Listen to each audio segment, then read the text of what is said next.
Welcome to our comprehensive guide on how to turn on review tags on your posts on Facebook using the Android app. Let's go through the steps together. To begin, open the Facebook app on your Android device to access your account. Navigate to your profile by tapping on your profile picture displayed on the screen. Next, tap on the three dots icon located on your profile page to access additional options.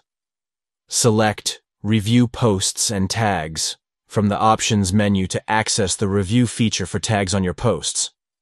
Beside Tags on your posts, tap on Settings to customize your review settings. Finally, toggle the switch to turn on the review tags on your posts, empowering you to manage and approve tags before they appear on your posts on Facebook.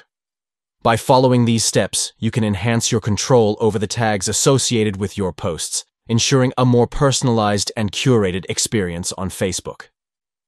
Thank you for watching.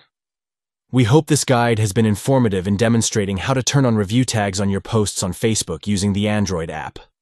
Customize your settings to review and manage tags effectively, allowing you to maintain a positive online presence and engage with your content more intentionally.